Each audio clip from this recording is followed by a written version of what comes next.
Hello, dear viewers. Support me by subscribing to my channel and share my video if you like it. And also, make sure you comment your thoughts.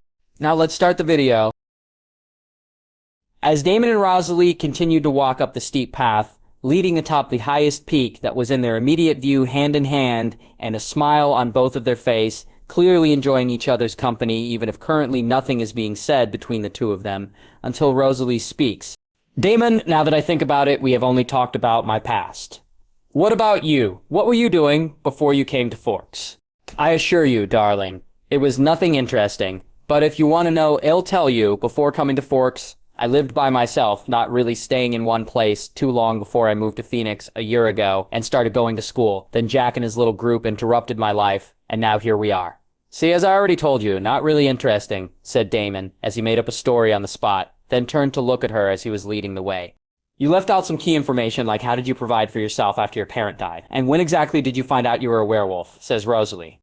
Oh, I guess you're right. My parents were rich and had investments in different companies, leaving me with a lot of money I have nothing to do with, and as for being a werewolf, I always knew as my father and mother were werewolves, and I was born one, even though the gene is not normally transferred from parents to the child. Oh, so no other family? No, only my parent, and they died when I was young, so I didn't really know them. Esme's like a mother to me. She has helped me so much after I joined the family. I still remember when Carlisle had just turned me and brought me to her. She was so eager to accept me, says Rosalie. Is that so? Rosalie screams as Damon scoops her up into his arms unexpectedly. Let's go. At this rate, the sun will set before we reach the top. Damon says as he speeds off with Rosalie in his arms. Swoosh. A blurred figure comes to a stop on top of a clearing as the sun just starts to set. It seems we reached in time, says Damon. Say he looks at Rosalie still in his arms as she looks at the now setting sun, having no intention of getting out of his arms, as she tightens her arms wrapped around his neck while snuggling closer to his body. You know, in my long life, I've had two dreams I wanted to fulfill: to find someone who will love me unconditional, and to have kids of my own. And since I became a vampire, I have given up on my second dream, as I know that impossible, but I've held on hope for the first one, and now after all these years, I think that I've found it with you. So can you assure me that I'm right, that I've found unconditional love with you? That's a lot to take in. We haven't even said I love you to each other, but I promise you this, as long as we both draw a breathe, I will love you unconditional. Say Damon as he looks straight into her eye as they move closer to each other before their lips connect as the sunset in front of them. At first the kiss started tame, but with time it became more passionate as they explore each other's mouth, as their tongue battle for dominance. As the kiss continued, Damon falls to the ground, with her still in his arms. As she continues to deepen the kiss, as her hands now start roaming his body until they find their way under his shirt, and his hand cup her firm ass, as they continue without a care in the world. An hour later, Damon could be seen sitting under a tree in a shade with Rosalie, snuggled up yet again in his arms, as he was now without a shirt with red marks all around his neck and upper body. You really did a number on me, huh? Someone would think I just got into a fight, says Damon to the embarrassed Rosalie in his arms while he stroked her hair. I just couldn't help it. Don't worry, you can do it any time. But about your other dream, I may be able to do something about that. Damon says in a serious tone. Rosalie, hearing this, jumps up and looks at him with a serious gaze. Damon, impossible, don't get my hopes up. I'm serious. Do you think I would play with your emotions like that? Of course not. You may have not noticed, but when we meet for the first time, your heart actually beat, like a living person. And since then, I've noticed that every time I'm around you, you display some kind of human trait, or your vampire traits are lessened. If you don't believe me, go stand in the sun. Hearing what Damon had offered, she was shocked as she didn't realize that she had a heartbeat on that day. Not waiting any longer, she walked into what left of the sun as it not fully gone down, and what she saw shocked her. I'm still shining, but this is way less than what it usually is, Rosalie says as she looks at Damon. Damon, what's going on? I have my own thoughts, but nothing concrete. I still want to know. Rosalie says, seriously. Fine, it all has to do with Aura. In front of the Cullen's house, you could see Damon and Rosalie sitting in his car as he had just pulled up in front of their home to drop Rosalie off after finishing their date. Remember what I said? Yeah, don't worry, she says to Damon as she leans over and kisses him on the cheek. Then she gets out of the car and walks to the door. and enters as she has a lot on her mind. I can't believe there is a possibility I might be able to have kids of my own and raise them. This is a dream come true. The only thing is I can't tell my family yet. I know they are suspicious of Damon, and if the feeling I'm getting from the bond is anything to go by, he doesn't like them either. I will have to do something about this. If this was before I had a mate bond with Damon, Edward would just read my mind, but since the day we meet Edward hasn't been able to read my mind again, but I just can't stop thinking about the information Damon gave me. Flashback starts. Aura asks Rosalie. What does this have to do with Aura? Asks Rosalie, gesturing to her shining body.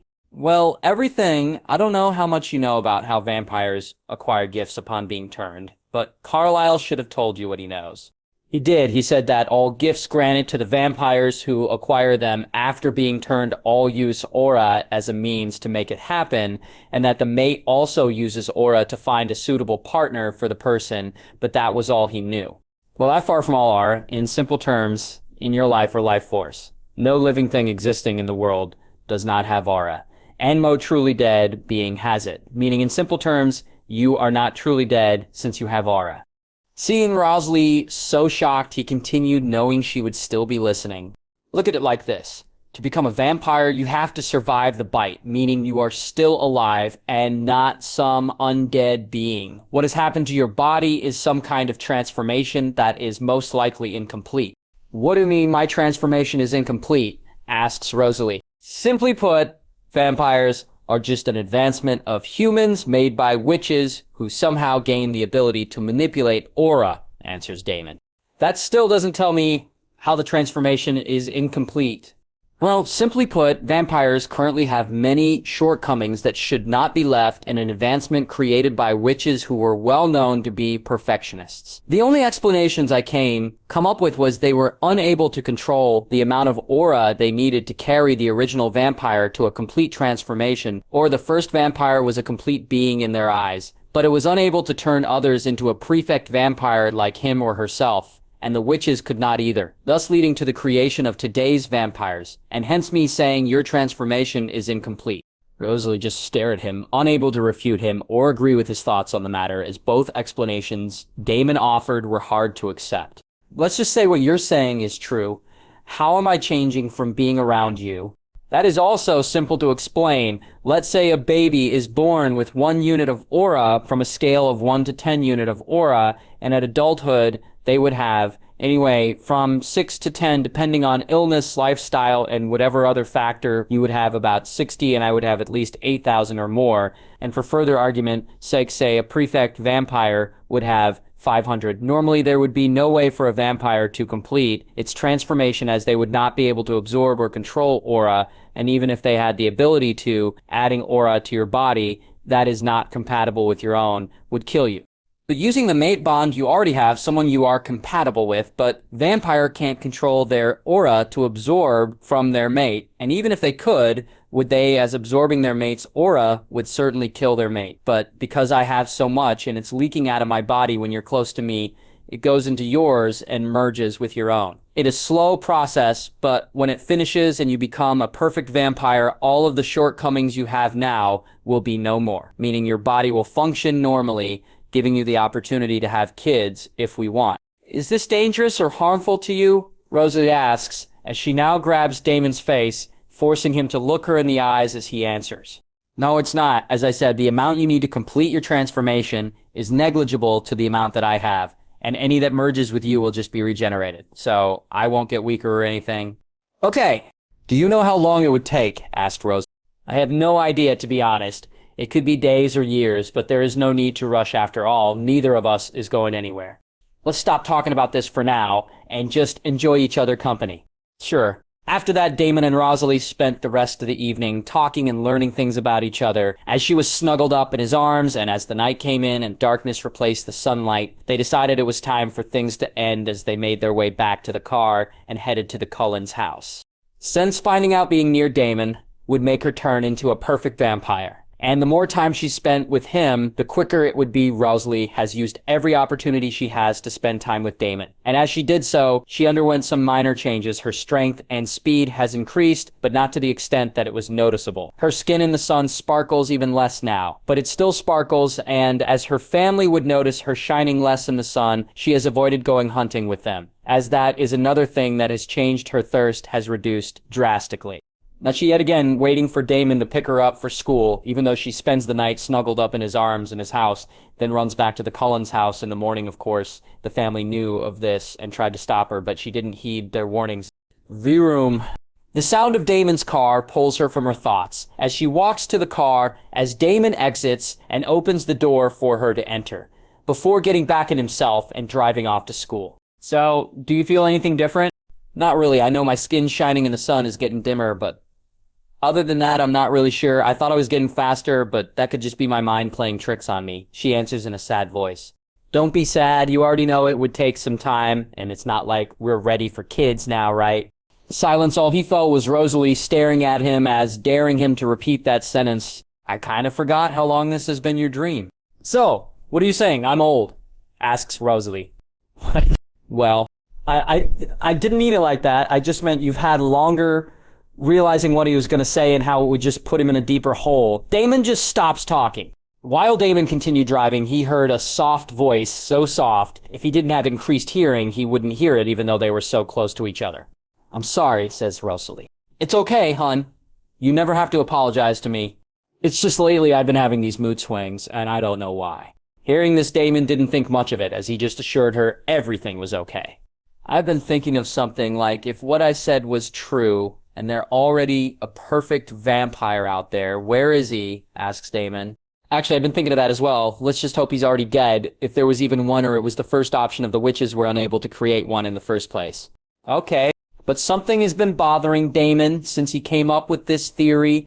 If the witches were able to create a perfect vampire from the aura present in the environment, wouldn't that mean the aura in the perfect vampire's body would be compatible with the natural aura, giving him a source to absorb excess aura, getting stronger until it ran out? If that true, how strong would he be after that?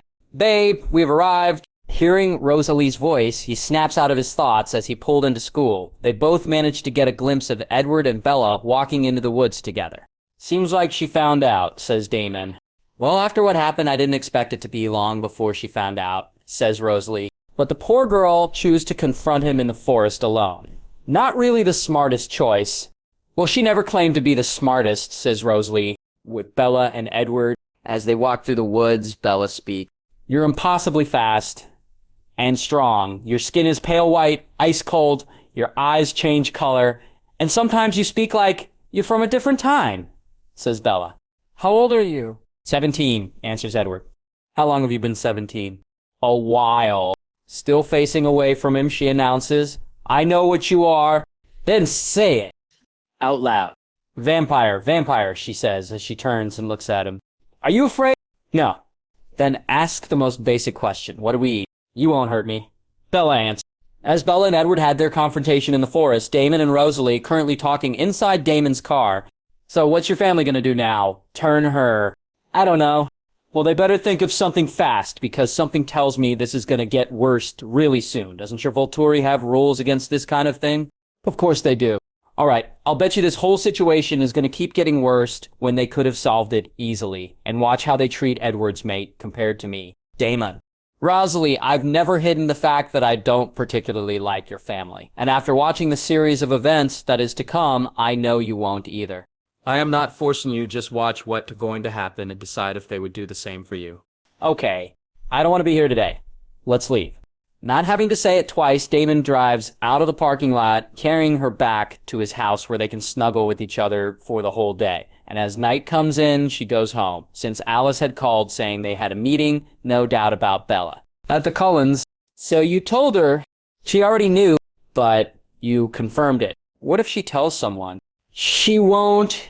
What if the Volturi finds out, asks Rosalie. They won't.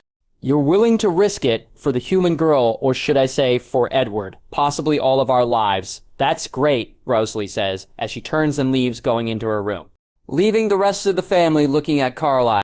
Today was a rare day, as Damon was by himself for the first time in a while, as since he met Rosalie she would be with most of the time, but today she went to have a girl's day with her adopted sisters. So here Damon is sitting in his home, looking at the television currently showing an episode of Teletubbies as he looked completely bored. As the time passed, 10, 15, 20, 30 minutes before Damon finally moved from his original position and turned off the television. Getting up, he sighs. I need a hobby, he says to himself. I could just make a no friend by that seems like a lot of work. Then as always, when a supernatural creature has a human friend, they will find out, freak out, then probably want to become the same. And that seems like a lot of avoidable stress. So hobby it is. But the question is, what? He couldn't do any sports or shouldn't with his enhanced abilities. It wouldn't be much of a challenge. And collecting cars didn't really take that much time, so he was at a loss as there wasn't anything else he was that interested in other than maybe sleeping, but he could only do that so much. As he sat there thinking, shout what he could do with his free time. Time flowed by before finally Damon got IP, and left without saying a word. Running off with his super speed, Damon appeared in the forest. Not much longer. The silence was killing me. As he walked through the forest, he listened to the conversations being held by the animals. Nothing of real significance, just anything they wanted from food to sharing locations. But what surprised Damon was the amount of gossip being spread by the birds. They knew everything. Who was in heat to which male ate their young, and they even gossiped about each other. They really have their own information network with every sound that escaped the bird's beak. A piece of new information would spread throughout the forest. As Damon walked deeper into the forest, the smell of blood invaded his nose, and on pure instinct he followed it. Walking for 10 minutes, he came upon the body of a pure gray wolf with the claw marks across its chest, with blood running out heavily. Clearly, if left alone, this wolf did not survive, just based on the amount of blood it's already lost. Me? Help me! I don't want to die. The wolf cried out. Little wolf. I want to help you, but I have no way to do so. Please help me, cries the wolf. Look, even if I rush you to the animal hospital, they won't be able to help. But even if they could, you won't survive if I run with you in my arms with how weak your body is right now. Please help me. I really can't help you. Damon stops short as his mind starts working because of the idea that he just had. Okay, I can help you, but there is no guarantee that you are going to live. And if it does not work, your last moments alive will be filled with horrendous amounts of pain. Please just help me. The wolf repeats again. Fine. Damon opens his mouth as his canine teeth lengthen, and a black liquid drips from them. Damon kneels down and bites the wolf's neck as he pumps out great amounts of his venom into its body before carefully pulling away. As he steps back and waits for something to happen, about 2 minutes pass, then suddenly, crack, a loud sound echo. As Damon watches as the nameless wolf's body convulses and its bones and muscles break and rip apart and regrown, and its body becomes bigger at an alarming rate as it continues to grow before stopping at the size of a horse. The wounds it had before are gone, and its gray hair has become almost silver in color. With bright yellow eyes, it stood up and looked at Damon before letting out a loud howl. Damon stood there shocked at the sight before him. Of course he thought this could happen, but that was a low, very low chance. Leader, thank you for saving my life, said the wolf. You're welcome, I guess, says Damon, still in shock. Taking a closer look at the wolf in front of him, Damon found something interesting. His aura was changed by the transformation. I guess there are ways to influence a person's aura. My knowledge about aura is still not enough.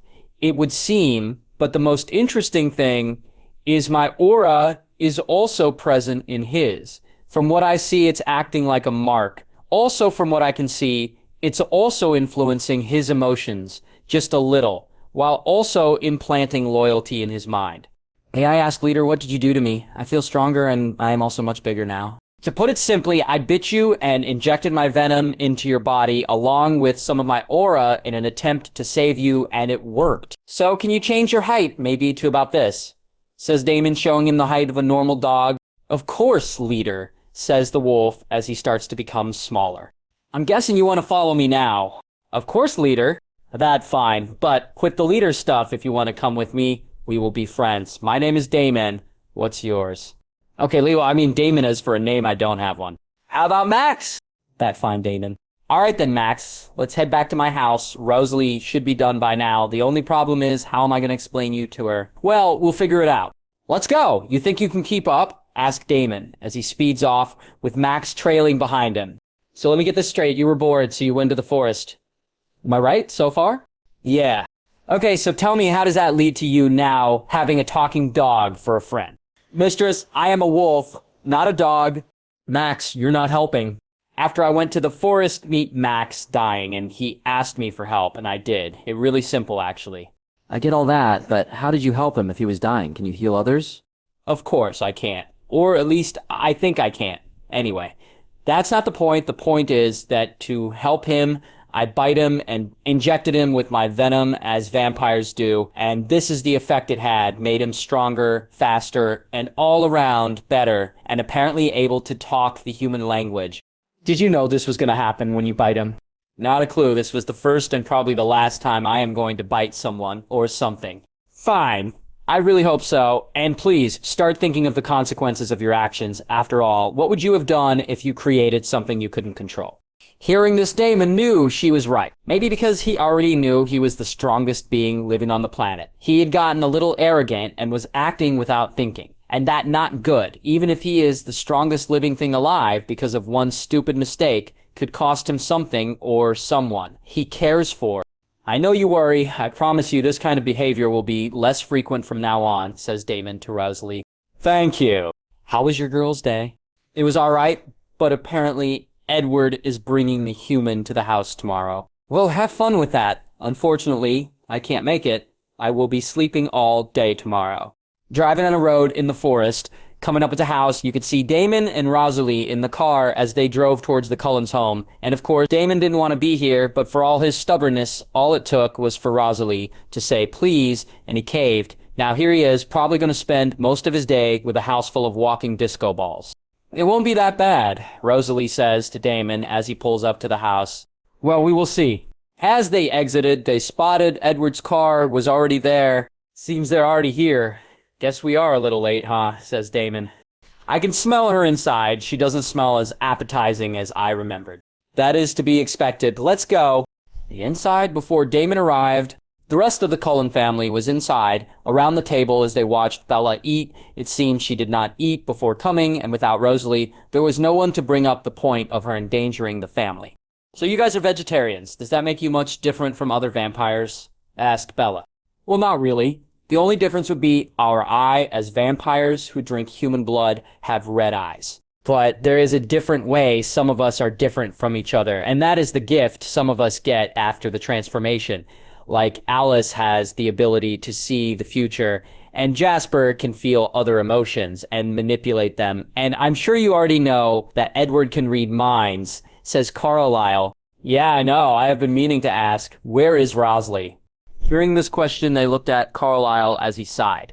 She is with her significant other right now. I don't know if she will be back before you leave, answered Carlisle. Okay, so is Damon vampire as well? Asked Bella. No, answered Carlisle. So Damon is a human? No, answered Carlisle. So if he is not a human or a vampire, what is he? The whole house turned silent, as they knew they had no right to disclose what Damon was to anyone, and if they did, he would most likely take it personally, as they, spreading what he was to even one person was putting him in danger. Finally, a voice said something. We have no right to tell you what he is telling you. He wasn't a human, was already too much, says Carlisle. He's a werewolf, says Edward. Edward! The rest of the family shouted in unison. Edward, you had no right to tell her that. No right, he is dangerous. What if he did something to her? She needed to know, so she would be careful around him, says Edward, trying to defend himself.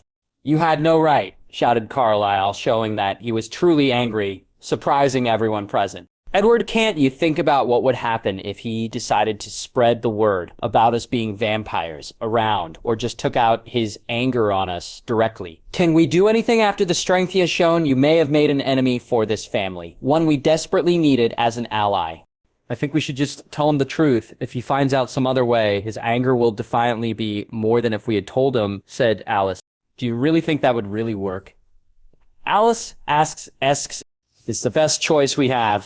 Even if he's angry, he won't do anything if he killed us. Rosalie would be sad and he wouldn't be able to do that, says Edward. Edward, with how strong their bond was when it formed, I can assure you Rosalie will come to care more about him than she does us. And if that already happened and she feels we put her mate in danger, she might not stop him, or she might just leave the family. She wouldn't, would she? Asks Edward. When suddenly they hear a car pull up to the house and two people talking. They all knew who they were as they stood there waiting for them to arrive in the room.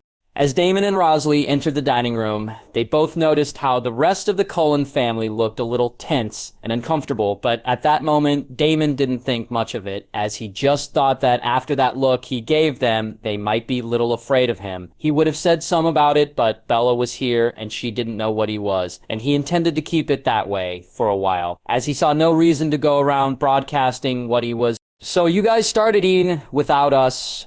Well, at least you did, he said, as he looked at Bella. Sorry I never got your name. I'm Damon. It's Isabella Swan, but everyone calls me Bella, says Bella as she looks at him cautiously. You seem a little scared. I mean, a human in a house full of vampires yet. I'm sure I felt or you looked at me with a tinge of fear. Weird, right? Must be my imagination after all. If you aren't afraid of vampires, you wouldn't be afraid of a fellow human, right? Says Damon. Anyway, this is my girlfriend Rosalie Hale. Rosalie, this is Bella, says Damon as he gestures to the both of them. After speaking, Damon's focus shifted to the food on the table as he helped himself, as it was not as if Bella could eat it all by herself. As the Cullens saw Damon shift his attention from Bella and started eating. They relaxed a bit, but that was when Rosalie finally spoke. So, what was it that made you decide to come to a house full of vampires? Was it courage or stupidity? I am genuinely interested in your answer, said Rosalie. I know Edward wouldn't hurt me, says Bella.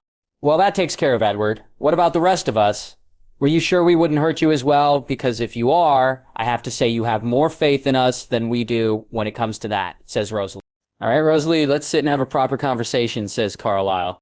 As they all relaxed and sat around the table, there was only the sound of Damon's fork touching the plate every now and then. Other than that, there was complete silence, as even Bella had stopped eating. As they sat there, as he finished eating, Damon turned to Esme and said, For people who can't taste the food you make, you sure know how to cook.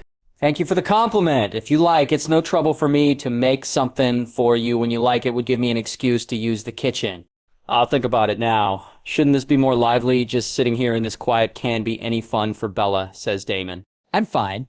So, Bella, you still living in a fairy tale? Or have they told you what comes along with being a vampire? Asks Damon. Like what? Asks Bella. You see, Bella, being a vampire is not all fun and sparkles, after all. You have to drink human blood to survive, can't go out in the sun.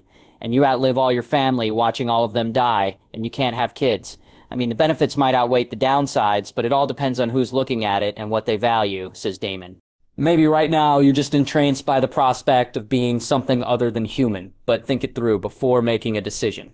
So when are you going to turn her... Edward, asks Rosalie. I'm not turning her into this cursed thing, says Edward. You all agree to this? Asks Rosalie as she looked at Carlisle and Esme. It's his choice, answered Carlisle. Hearing this, Rosalie immediately got up, slashing the plate in front of her while looking angrily at them, while her eyes shone blue for a second. As the only person who managed to catch that was Damon, as he continued to watch things unfold without interfering. So when the Volturi gets word of a human knowledge of our existence and she's still alive or not turned, what do you think will happen? Are you telling me you are willing to risk this family and go to war with the Volturi for this? Well, I'll tell you this now. Don't expect me to fight with you. Rosalie, I know you are upset, but don't say things you will regret. Just calm down, says Carlisle. I meant what I said. Seeing how things were going, Damon decided to ask Bella a question. Bella, do you even want to become a vampire? Everyone went silent, as it was her decision at the end of the day. You all wouldn't understand, said Bella. Why wouldn't we understand? Because all of you are not human. As soon as she said that, Damon's facial expression changed as he had noticed her acting weird around him since he arrived. Then what am I? Asked Damon, as Bella had realized what she had done. Kate. Damon, calm down. It was a mistake, says Carlisle. A mistake? Then please tell me how this mistake took place. Guess it wasn't really a mistake, huh? Now I wonder who did it. After I kept your little secret, you would think you would do the same, but I guess not. Swoosh. Boom. Damon disappeared from his seat as he reappeared with Edwards' neck in his hand as he slammed him into the wall. I just have a feeling it was you. It was you, wasn't it? Asked Damon as he looks him in his eyes. Please stop. It was a mistake, says Bella. Ignoring Bella, Damon continues. I've warned you many times, and yet you continue to test my patience, says Damon. As the rest of the Cullen family looked on in a ready stance, Rosalie found herself standing behind Damon, facing her family, ready to stop any of them that advanced. Maybe because he had not noticed that Edward looked at Damon and said, "You won't hurt me," it would make Rosalie sad. Hearing this, Damon looked at him while he smiled. "Is that so?" "Is that so?" asked Damon, as his voice took on a very dangerous tone. If it was before Edward's may have been right to a degree, as before, all of this Damon was sure if he beat on Edward a bit, Rosalie wouldn't mind, but if he had caused permanent damage to him, she might have been upset, but now he was sure that had long passed with what Edward had just done. Revealing his secret to Bella might not seem like a big deal at first, but looking at what it could cause, and Damon and Rosalie didn't even know the girl he had just put Damon in danger, and even if he had not done it on purpose, it has made Rosalie very angry, along with the fact that they seemed ready to go to war for Edward and couldn't even give Damon a proper chance, has made her connection with her family even more distant. Still not realizing the situation he has found himself in, Edward continued to speak.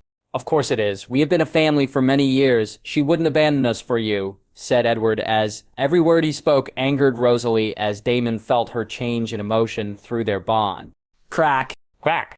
And as she got angrier, Damon's grip started to get tighter around Edward's neck. "Damon, please. He made a mistake. Forgive and forget," shout Carlisle. "Damon, she won't say anything to anyone. We will make sure of that." Esme pleads with Damon.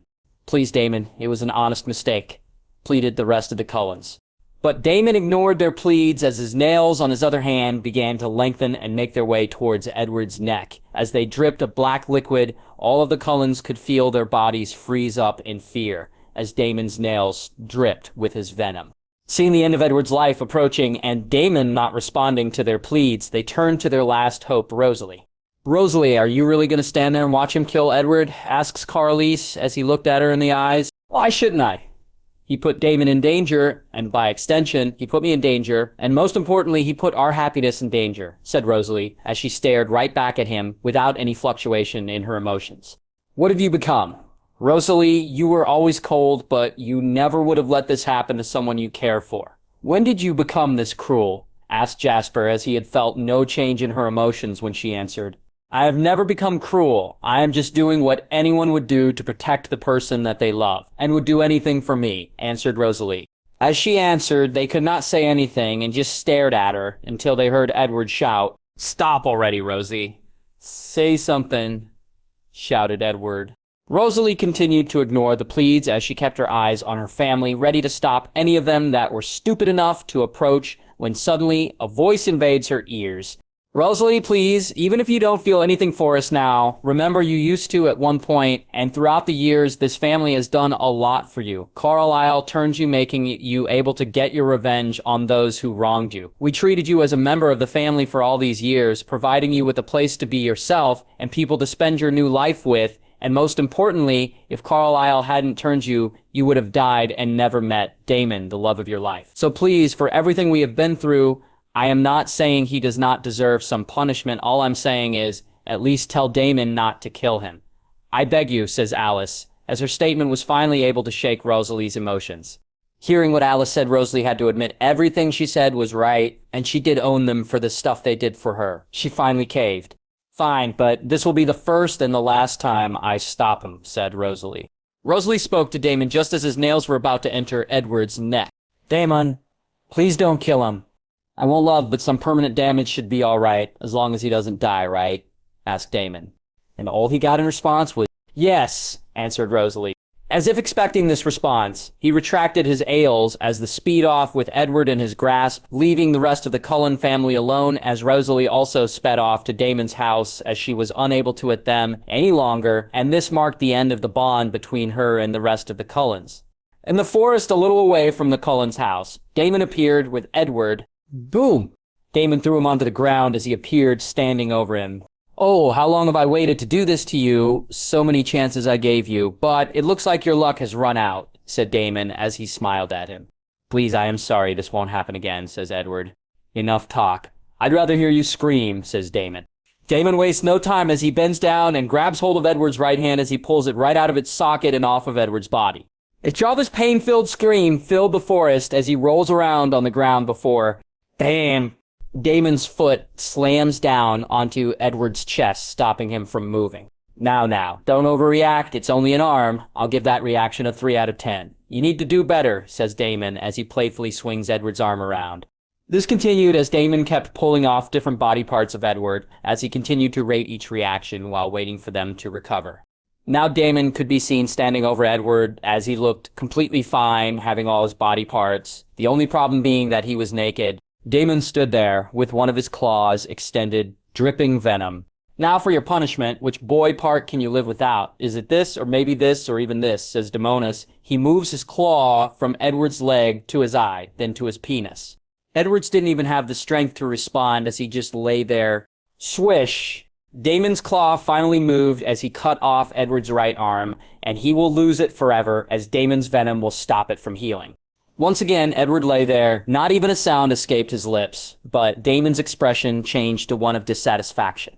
Feeling this isn't enough, Damon mobilized his aura and forcefully pushed it towards Edward's body as it forcefully entered his body, corrupting his body before stopping, before pushing too much.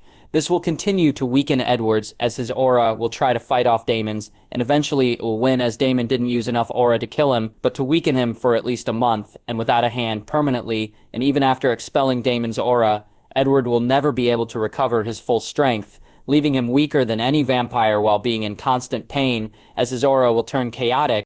Finally satisfied with what has become of Edward Damon, picks him up and heads back to the Cullens' house. Arriving, Damon looks around and sees the rest of the Cullens and Bella still here, but no sign of Rosalie. Dropping Edward on the ground, the rest of the Cullen family finally resist his presence. Edward! They shout, including Bella, but they stay in place. Clearly afraid, but Bella, as something seems to be greater than the fear she feels for Damon, pushes her forward as she holds Edward in her arms, as his closed eyes open and reveals the lifeless eyes within. How can you be so cruel? You aren't even human with this kind of behavior, says Carlisle. Well, I never claimed to be human, so I'm happy, I guess, so that I was supposed to trigger the feeling of guilt within me. It didn't, so better luck next time, answers Damon. Just leave, says Carlisle.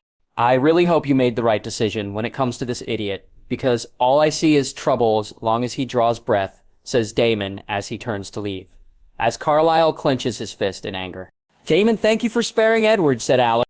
Damon stops in his tracks as he turns to address her. The reason he's alive is Rosalie. Nothing else but little Pixie. I'll give you some advice. Leave this so-called family before you get dragged into something you can't get out from, said Damon as he speeds away. Arriving back at his house, Damon could feel the sadness from Rosalie through the bond as he runs upstairs before stopping outside the door. Unable to open it, after all, he knew he was to blame for her current state, and even though he couldn't feel any regret through the bond, he looked at the door before it flies open. Why didn't you come in? Asks Rosalie as she appears in the doorway. Dame, I just didn't know if you blame me even a little bit for what happened, responded Damon. Of course, I can't blame you for their decisions. If I did, I'd just be directing my anger on the wrong person, says Rosalie. Edward is still alive, like you asked, said Damon.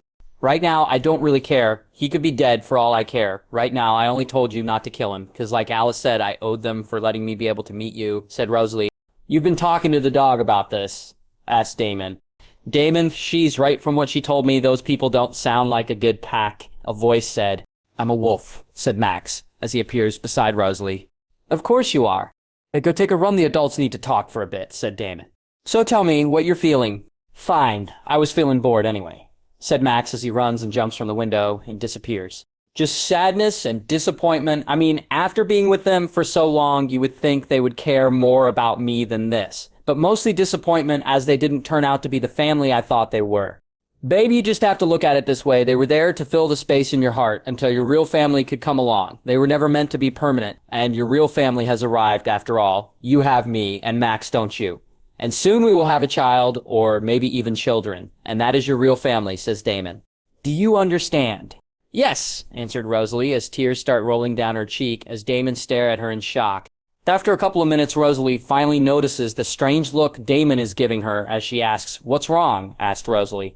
You're crying. What? Are you serious? She asks as she brings her hands up to her face, feeling the tears, and as she pulls her hands back down, she sees them not black but clear like water, and this just causes more tears to pour out, says, I'm crying. I'm really crying. I can't believe this. I'm so happy. After another couple of minutes had passed, she calmed down as she pulled her head back from his chest and kissed him passionately, and Damon responded with the same amount of passion as his hand around her became tighter as she ripped his shirt off him, and he lifted her up as she wrapped her legs around him as he approached the bed, as he threw her on it, as he took off his pants before finding his back on her, as their hands roamed around each other's bodies, as eventually Damon had taken off her top bra and also her pants, leaving her only in panties, as they continued. Damon had never seen someone so happy that they were crying. At a loss to do anything else, he just went forward and held her in his arms as she cried. Back at the Cullens, after dropping Bella back to her house, a discussion was being held as more crack began to form in the Cullen family. What are we going to do about Edward? He should be fine after a couple of days or a week. He will be fully healed and back to normal, answers Carlisle. Am I the only one who realizes how stupid what he did was? Asked Alice. So you think he deserves this? I am not saying that. What I'm saying is this. If a regular human found out about us, we would kill them to protect ourselves. Damon just went directly to the source and didn't touch Bella. I mean, he could have killed her, but he didn't. And if he did, Edward would have done one of two things that would have led to the same thing.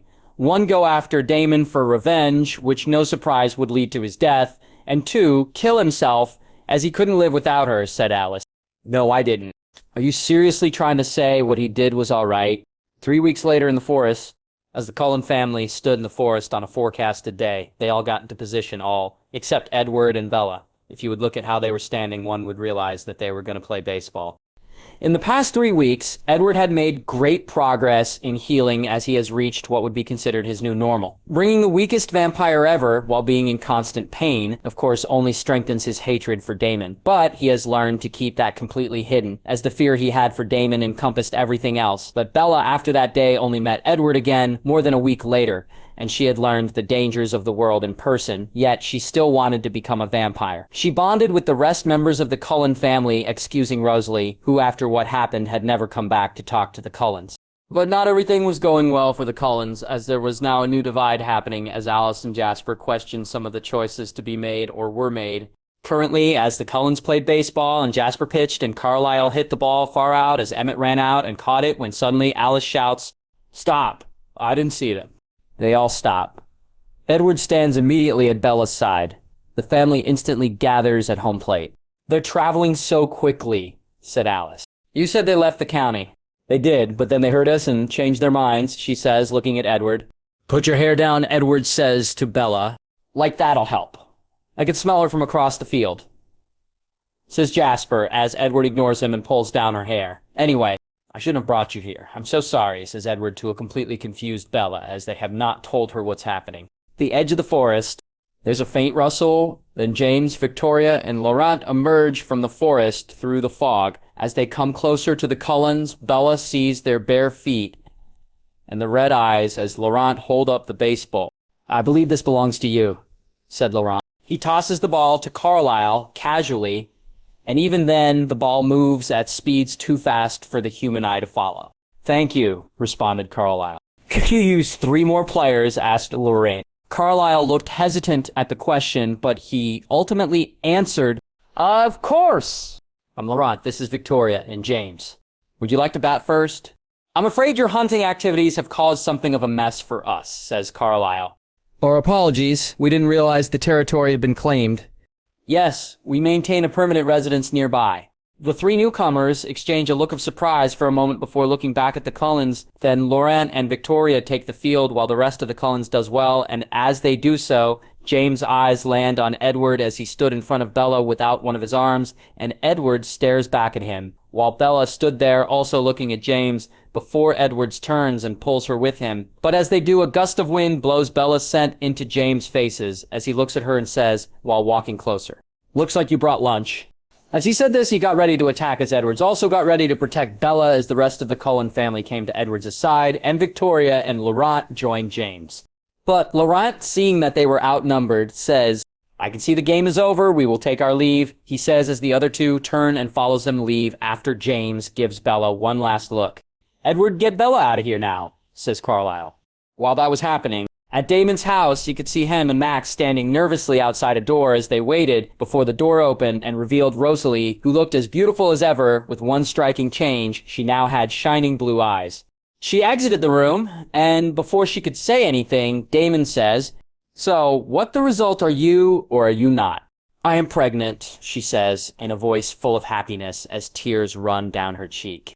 Hearing this, Damon scoops her up as he smiles at her, and Max is off to the side, jumping up and down in joy while saying, "A new member of the pack. Our family keeps getting bigger."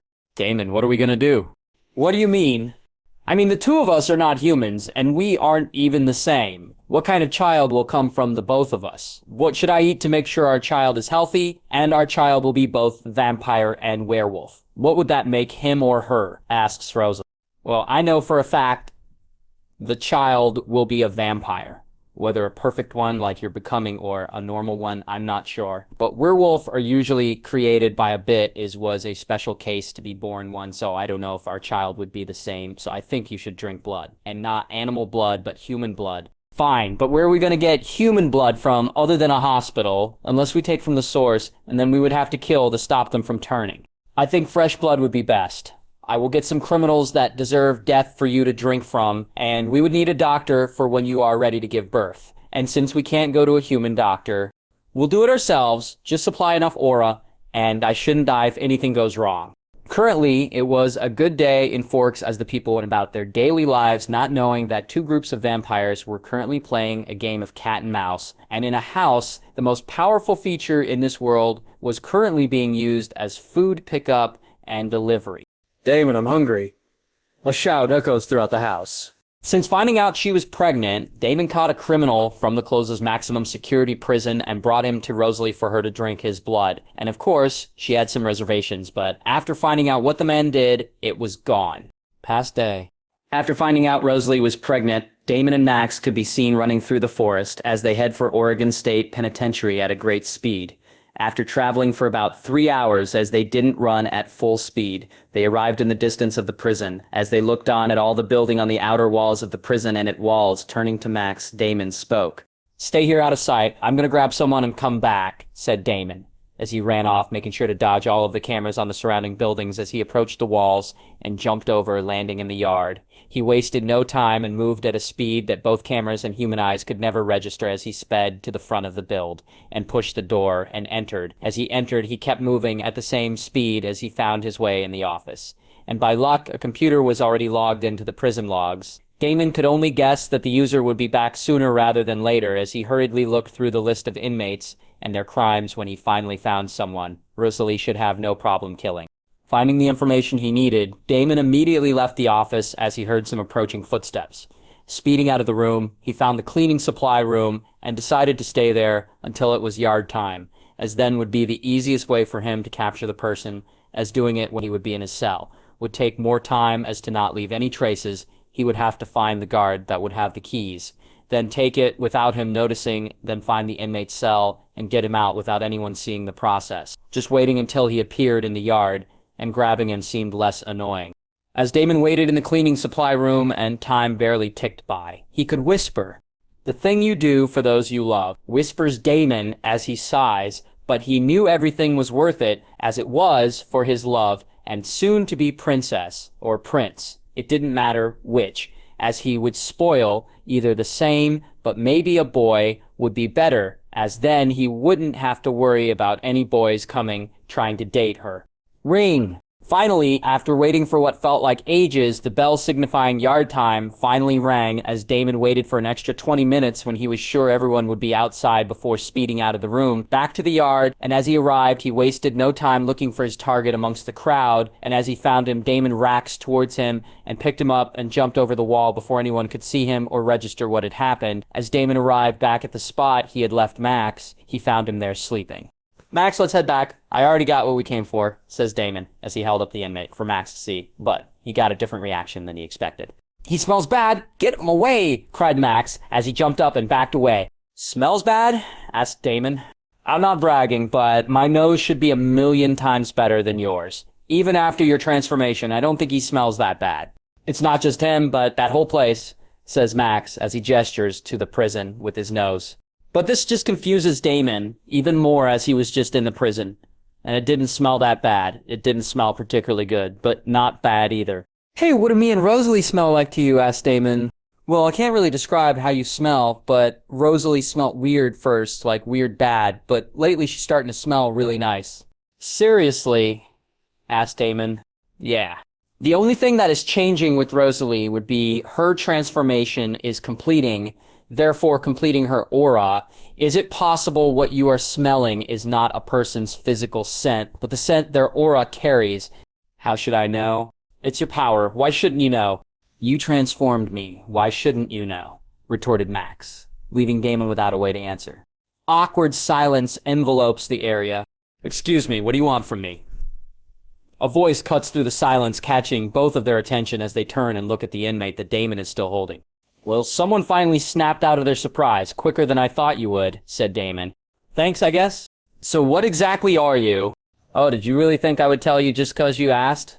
Not really, but seeing as you saved me from prison, I think the worst would be you not telling me you wouldn't save me just to kill me. Awkward silence, once again, envelops the area before... Both Damon and Man begins laughing. That train of thought would be good with anyone else, but I'll tell you why I saved you. I saved you because you are the worst criminal in the whole prison, and I wanted someone to feed to a hungry vampire, who just so happens to not normally drink human blood. Hearing what Damon said, the inmate just stopped talking as a look of fear etched its way onto his face. Seeing he had nothing else to say, Damon turned back to Max. Hey, let's go before Rosalie gets worried, said Damon. Damon originally wanted Max to carry back the person they captured, but it seems that is impossible if he can't stand the scent of him, so the both of them sped off back home at an even slower speed than they came with to make sure the human didn't die. After about 6 hours of running, they arrived back at the house, and as they entered, "Honey, I'm home," shouts Damon. Swoosh! A shadow arrives from upstairs as it collides with Damon and hugs him, revealing it to be Rosalie. You take longer than I thought you would, said Rosalie. Yeah, it was further than I thought it was, but I still got your meal, says Damon as he holds up the human who is now unconscious. I don't know if I can do this, Damon. It's been a long time since I drank human blood. What if I become addicted? Asks Rosalie. Don't worry, you won't. You have more self-control now, and with your transformation happening, you should be less reliant on human blood. Anyway, but if something does happen, I'm here, answers Damon. And so am I, adds Max. Thanks, Max. So drink, says Damon as he hands over the human to Rosalie. What did he do? Asked Rosalie. Are you sure you want to know? I think it will make this easier. Alright then, this is James Hadaway. He is charged with several counts of murder of young women. Apparently when he was young, he confessed his undying love to a young woman and she laughed in his face. Not knowing that James had the tendency to hold on to things and that exactly what he did hold on to the feel of embarrassment he felt that day. And when it got to the point he couldn't handle it anymore and he killed the girl, one would think it finishes right there, but it doesn't. He got away with the murder, but it just so happens he saw some go through a situation like his and realized it was a frequent thing, and he didn't like that, so he killed any other woman that didn't accept confession from another person, as he felt like declining another person.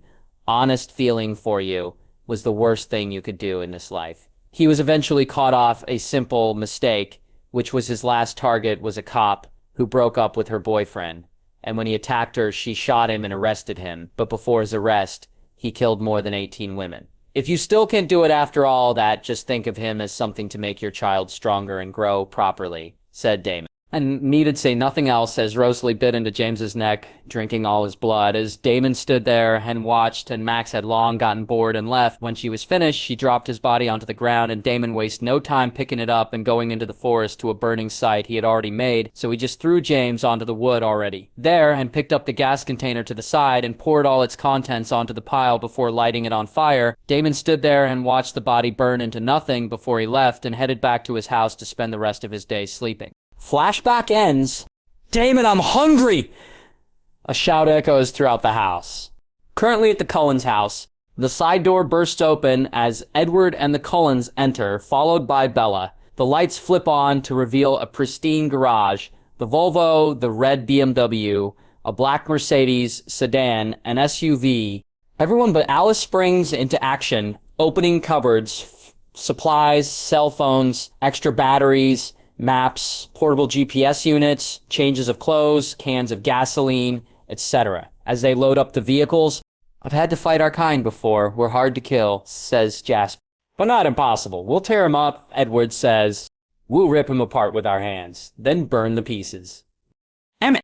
"I don't relish killing another creature, even a sadistic one like James. Carlisle, if he doesn't get to one of us first," says Edith. "This is insane. You can't put yourselves in danger like this. For me," says Bella, horrified. "It's already too late," says Alice. "It seems what Rosalie said will turn out to be true. This girl will put us in a lot of danger. I just have a feeling this will be the least of our troubles to come," thinks Alice. Hearing her thought, Edward snaps from what he's doing and turns to her with an angry look on his face. But before he could do anything, Jasper walks and stands in front of Alice, making it clear that Edward would have to go through him.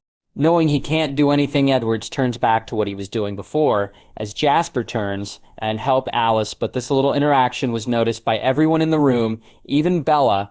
"I'll drive Bella south while you lead the tracker away," says Edward. "No, Edward, the tracker thinks you won't leave Bella. He'll follow you," says Carlisle. "We'll go with Bella. Jasper and I will drive her south," says Alice. "I'll keep her safe, Edward," says Alice. This is the life. Damon is currently relaxing near the pool in his house, with Rosalie and Max accompanying him. As the three of them say they're in matching clothes, as Rosalie wore a two-piece blue swimsuit with a shark design, Damon wore and Man wore matched trunks as they spent the day relaxing by the pool. "Hey Damon, are you sure we shouldn't do anything about the two vampires in town?" asked Max. Apparently, while on a run yesterday, Max had seen two vampires he had never seen before in the forest and came back to tell Damon. "I'm sure, besides they should have left town by now, and even if they didn't, they are no threat to us," answers Damon.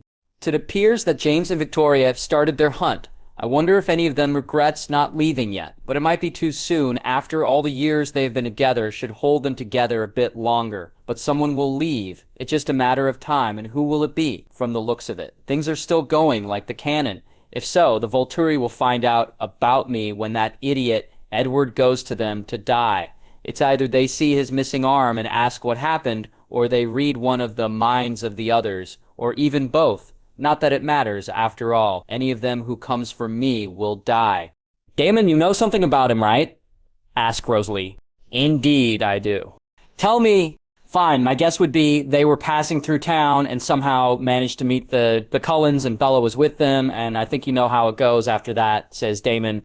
"So, she brought trouble to them after all. I have a feeling this is just the beginning." "She did, but it matters not as long as they don't involve us," says Damon as he turns and looks at her. As he looks at her, he can't help but smile. Her transformation is progressing quite nicely. She has stopped shining in the sun, and all her bodily functions have started working as a normal human woman once again, and with her soft and creamy skin, Damon can't help but think she looks better this way, especially with those bright blue eyes. Right now, nobody would think Rosalie was a vampire unless they knew before her change or they saw her do something a human shouldn't be able to do. But even though she has gone through all that change, the thing that has not changed as yet are her abilities. She still has the same speed strength, only increased to a barely noticeable amount, and she has developed no new gift. This has really started to worry Damon, but he knows it could just be it taking longer than he thought it would with the Cullens. Esme and Carlisle crouch atop a hill, looking down at the river. In the distance, below, they see Victoria run into their view as she stops, then looks in their direction. When both Esme and Carlisle are sure she has their scent, they speed off over a hill's crest near them. While they were leading Victoria away, Edward, Estite, and Emmett were running through the forest, tearing pieces of a shirt that belonged to Bella, dropping pieces every now and then, but as Edward couldn't keep up with them, Emmett had to carry him on his back. And Jasper and Alice could be seen speeding down the highway in a Jeep with Jasper driving, Alice in the passenger seat, and Bella in the back, currently talking on the phone as her eyes were red, clearly from crying. "Mom, it's me again. You must have let your phone die. Anyway, I'm not in Forks anymore, but I'm okay. I'll explain when you call back," says Bella. Then she hangs up the phone and looks out the window as the area around them just flashes by at the speed Jasper is driving at. And soon it becomes night as they are now in a hotel bedroom, as Bella can be seen on the bed. Earlier with James, He runs through the forest at the point where the Cullens had dropped a piece of clothing. James speeds by, but a moment later he backtracks to that spot and bends down and picks up the piece of fabric and smells it. "Thought something's not right," thinks James. Knowing something is wrong, he suddenly changes direction and rushes off, following his instincts. Back with Bella, Jasper, and Alice as they were having a conversation, Alice suddenly stops and Jasper rushes to her and asks what she sees. The tracker has changed course. Jasper quickly hands her a piece of paper and a pencil and asks, "Where will this new course take him?" Then Alice starts drawing. Mirrors. It's a room of mirrors. Alice begins to draw at super speed, closing her eyes, trying to see it clearly. "How do the visions work? Edward said they weren't always certain," asked Bella. "She sees the course people are on while they're on it. If they change their minds, the visions change," answered Jasper. Bella looks over Alice's shoulder to see the drawing. "So the course James is on now will lead him to a ballet studio?" asked Bella. "You've been here?" asked Alice. "No. I don't know. I used to take ballet lessons as a kid. The school had an arch like that," says Bella.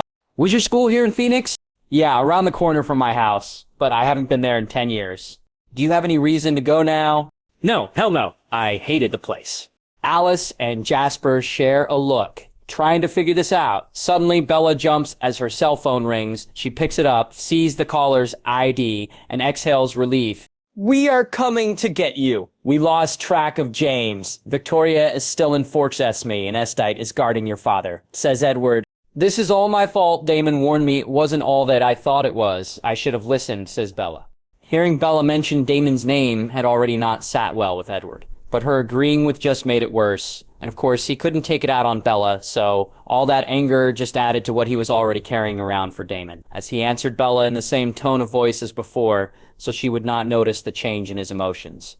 "It's already too late, Bella. It already happened. There is no changing it now. And even if we could change our feeling for each other." "You're right. When will you guys get here?" asked Bella. "In a couple of hours. Then me, you, and Jasper will go somewhere else while the others continue hunting," says Edward in a sad voice. He knew he couldn't protect Bella as he was right now, so he had to have another member of the family with him. And Emmett was the one currently carrying him, due who else was there, but admitting this caused him a great deal of shame, as he could protect her even though he had brought her into this. But again, he took no responsibility of his current condition, as he shifted the blame all on Damon. His hate for him had gotten so deep it could not be forgotten.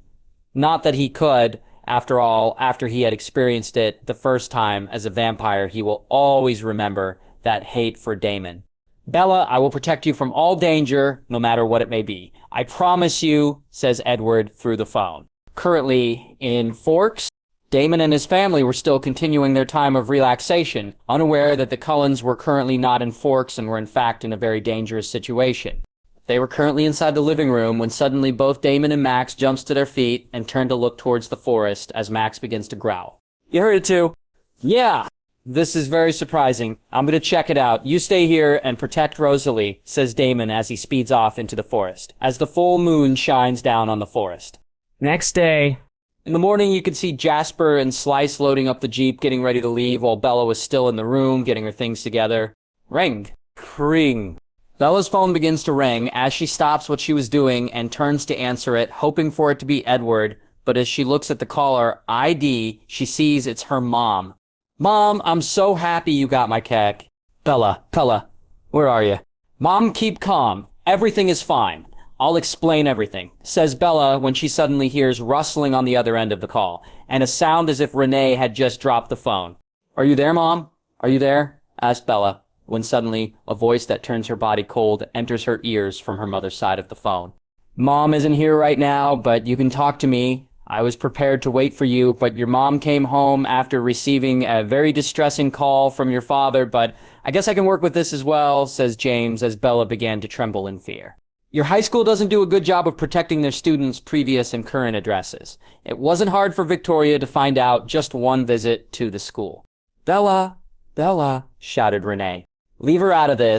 You're protective of her. That's good. But to save her, you will need to get away from your friends." "Can you do that?" asked James. "Remember, your mother's life depends on it." "I can do it." "Good." James looks around the house until he spots a picture of Bella in a ballet studio. Meet me at the old ballet studio around the corner, and remember not to bring anyone or else Mom will pay for it. Time skip. Bella could currently be seen on the ground of a ballet studio, as her legs bleed and James is leaning over her, moving closer to her hand, and he bites her and starts drinking blood from her hand, as Bella cries out in pain. It looks like no one is going to save you, says James as he tries going back for another drink, when suddenly he is knocked away from Bella knocking into the wall. Boom!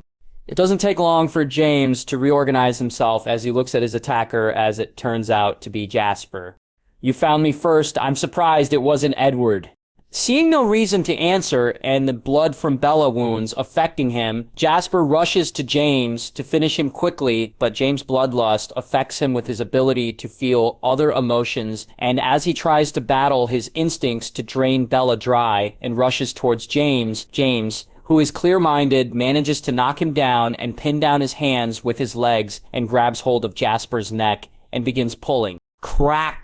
Jasper's neck starts breaking into a glass-like substance as the pain finally snaps him back to focus on James, but it is too late as James continues to pull and the cracks on his neck expand, and with the force being exerted through James' feet, his hands also begin cracking as Jasper grits his teeth, refusing to scream. It's no fun if you don't scream, says James. Fine, I'll make you. James grins as he exerts more strength as the cracks begin spreading faster. It won't be long before his head is ripped off completely. And finally, Jasper, unable to handle the pain, screams, AHA! Finally, shouts James, as he turns to the frozen Bella on the floor. Watch this, all because he tried to resist his urge to kill you and fight me to save you, he will die.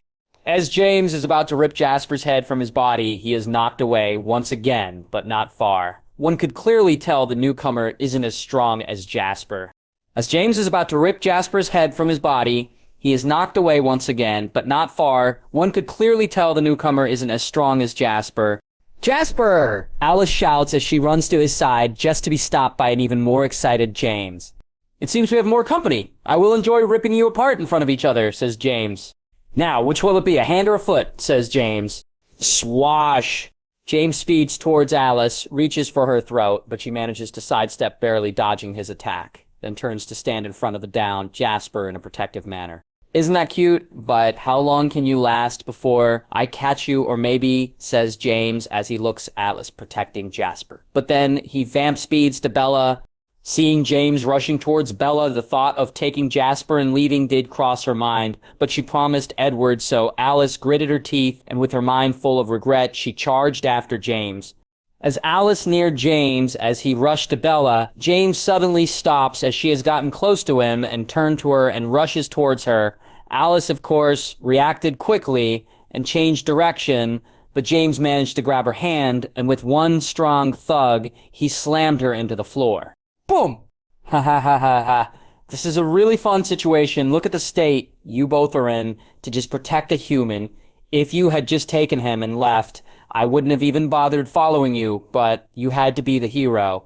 Is it worth it, after all? You and your mate are going to experience a lot of pain. Before I kill you, says James, as he looks at Alice on the ground, as he still grabs her hand. I asked you before, but since you didn't answer, I'll decide myself, says James as he tightens his grip on Alice's hand and presses his foot on her neck, clearly ready to pull off her hand. And as he is about to do so, he is tackled to the ground by Jasper. Jasper's neck is still full of cracks, and his hands can't move as they haven't healed as yet, so he has no way of holding down James other than with his feet. But if he tries getting off James now, he will be slower to standing, giving James a chance. But as it is right now, James can still throw him off, with a little effort, and as James was about to do just that. Boom! A foot connects to James' face, knocking his head to the left, but it isn't over as the foot withdraws. Boom. Boom. Boom. Boom. Boom. 5. It took 5 kicks from Alice before James stopped moving. After he finally stopped moving, Alice turned her attention to Jasper and the state he was in, and even though she knew he would be fine in a couple of hours, it did nothing to calm the growing rage in her heart as grabbed hold of James's neck. Jasper, understanding and having the same thoughts, stood and held down James' hands by standing on them. Crack! Crack! Crack! Crack! Piece by piece, James's neck cracked under the force of Alice's hold. Finally having a good grip, Alice started pulling with all her might as the pain gave James the energy to start to resist once again. James screamed in pain as his feet and hands began to flail about, but he couldn't do much as Jasper stood on his arms. Then after a couple of seconds, the screams stopped. Boom. Something crashed into the wall, and as the dust cleared, it could be seen it was James' head as his body lay on the ground, headless. Alice was still not done, as she went and got the head and brought it back close to the body. Then she took a lighter out of her pants pocket, while Jasper kicked some pieces of wood that were broken during the fight to James' body as they lit it on fire, ending James' life. As the both of them stood there looking at James burning, a screen suddenly alerted them that Bella was still here. "Ah!" screamed Bella as Alice and Jasper ran over to her. "She has a wound on her leg and a bite on her arm. She turning. Jasper, put some distance between you and her. Just in case you can't control yourself, the most I can do is tie off the wound on her leg so she doesn't bleed out before she turns," says Alice as Jasper does, as she says, and she rips a piece of her shirt to tie off Bella's wound. Suddenly, two people appear next to Alice. It was Emmett and Carlisle, while Edward was on Emmett's back. "What happened to her? You said you would protect her," shouts Edward as he lunges at Alice from Emmett's back. Maybe it was because she was already angry, or because they had protected Bella, putting their own lives in danger for her. Yet, Edward still questioned her, but Alice didn't back down, as she sent Edward flying off Emmett back with a punch to Edward's face. Boom. Edward crashed into the wall, as Jasper had already reached Alice's side, ready to attack if Edward tried again. "We protected her and almost died for her, and you still want to behave ungratefully. We didn't have to do this, we could have abandoned her. But we didn't. Just look at the state this place is in, or at Jasper, and you still want to attack us," says Alice. "Now is not the time. I see you stopped her bleeding. Good. Edward, you have two choices. Either you let her be turned, or you suck the venom out of her hand. Which will it be?" asks Carlisle. Edward, who finally managed to get up from the punch Alice had given him, didn't answer as he just went to Bella and began sucking out the venom. Edward, who finally managed to get up from the punch Alice had given him, didn't answer as he just went to Bella and began sucking out the venom. Seeing this, Alice just turned and left, with Jasper following along. "Alice, wait," said Jasper as he follows her into the Jeep as they start driving away. "That self-serving idiot, all our problems could be solved if he just let her get turned yet. He goes and does that after what just happened. Nothing short of putting our lives in danger. Once again, when this isn't even over. Had they forgotten about Victoria, she won't take this without trying to get revenge. And when she does that, going to be our problem. And that if she decides to handle this herself, what if she has friends or she goes to the Volturi, then what? Are we supposed to protect Bella until Edward can get over his problems? What if one of us had died today? Is this what Rosalie felt?" says Alice as she rants to Jasper. Jasper sat there listening to her every complaint. He had these same thoughts but chose not to voice them right now. He was well aware, even though Alice was angry. Any decision they made right now with their emotions on a high could be regretted later. "I need to visit Rosalie and apologize to her," says Alice as she suddenly changes the direction she was driving, now heading to Forks. In Forks, Damon's basement. In a brightly lit room, Damon could be seen sitting on a chair, looking at an unconscious man who was currently tied up to a post. What the hell is happening here? A werewolf in Forks? I don't remember this happening in the canon. If it did, it wasn't shown in the movies. Then again, the Cullens are not here right now. So it makes some sense, but I was sure it was heading in my direction even before I left the house to see what was happening. Thanks, Damon. Flashback. After Damon had left the house to find the source of the noise he and Max had heard, he could be seen speeding through the forest, heading towards the direction he had heard the noise, when he noticed whatever it is was getting closer. It was heading towards him. Noticing this, Damon stopped and jumped onto a tree, deciding to wait and see what it was that was coming. Soon Damon saw something speed into view as it stopped below the tree he was on, and as soon as he saw it, he knew what it was: a werewolf. Wolf-like hind legs, long arms, almost dragging on the ground as long shining nails extended from it, fingers, as it stood on to legs. Its entire body was covered in thick black fur, and a black tail hung behind it. Its head was that of a wolf with shining yellow eyes. Damon stood in the tree, totally surprised at what he was seeing. A werewolf native to this world. They should be rare, since the Volturi had killed off most of them, yet here was one standing in front of him, sniffing the air. Suddenly, with a sharp turn, the werewolf looked at Damon, and without any pause in movement, it jumped to his position, mouth wide open. Boom. Shara was flung from the tree and crashed heavily into the ground, as it created a dust cloud. "Seems like it found me," says Damon as he stood on the same spot looking down on the werewolf. "Or As the werewolf got back up, it let out a loud roar as if trying to make Damon back down. As it stood there, looking at him, seeing the intimidation not working, it charged again. Boom. Once again, it was planted into the ground. Boom. Boom. Boom. It happened 3 more times before it finally stopped and continued to stare at Damon from the ground. You really are a sad creature, having no control of yourself in the full moon. Are the shapeshifter the race with the least amount of disadvantages? But what should I do with you? Kill you? No, that's not right. You can't control what you are doing right now. Maybe leaving you on your own. No, someone might see you, and with the look you're giving me, I doubt you will put your attention on something else. I guess only beating you till your unconscious remains, says Damon as he jumps from the tree, kicking the werewolf into the ground, while making sure to hold back most of his strength, not to kill it. Seems like I held back too much, says Damon as he sees it still isn't unconscious. Roar. It swings its claws at Damon. Seeing this, Damon just blocks as the nail were unable to break through his skin. Pushing back the beast's claws, Damon clenches his fist. Well, I'll have to be a little rough, says Damon, as he begins raining down punches on the beast. After an uncountable amount of punches, Damon finally stopped, and as the dust cleared, the beast was no longer visible. What was there was an unconscious man. Damon? A voice shouts from above. Flashback end. Hearing the voice, Damn already knew who it was, as he answered. Yes, dear.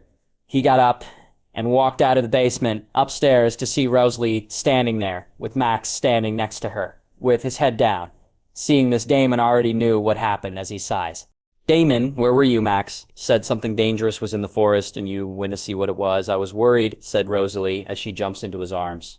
I'm fine, love. It was just a little werewolf, said Damon. A werewolf? Where is it? Did you kill it? Asked Rosalie. No, I didn't kill it. It's... Help! A voice interrupts the conversation. Damon, don't tell me, says Rosalie as she looks Damon in his eyes. Damon, don't tell me, says Rosalie as she looks Damon in his eyes. Well, about that, he is tied up in the basement.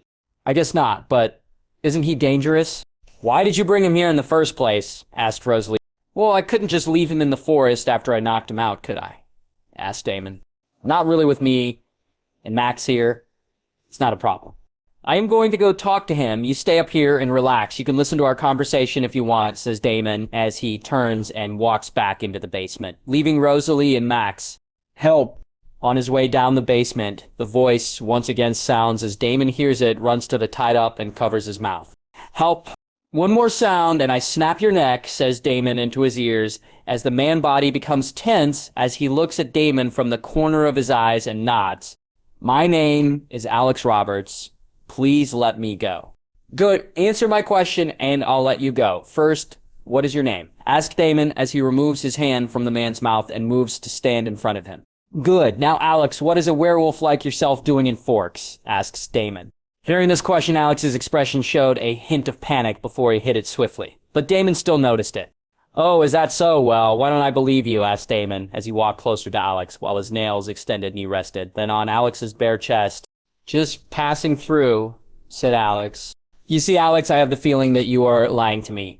And even though I would rather not have to resort to torture, I will if I have to, says Damon as his nails begin digging into Alex, drawing blood.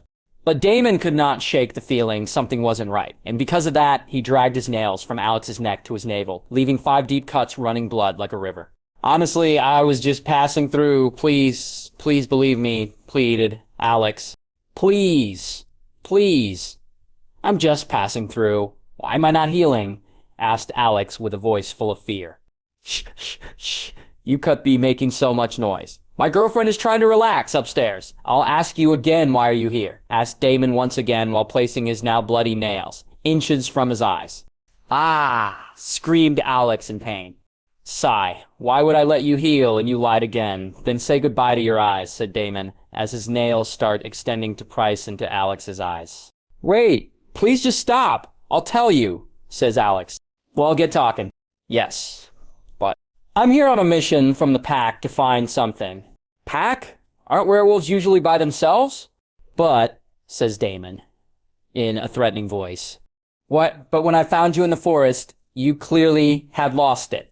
A couple of years ago, a werewolf named Jack Williams was able to control himself naturally under the effects of the full moon, and as others came to learn or even see him transform at will, We noticed that being near him kept our urges in check, and at night, we didn't forcefully transform.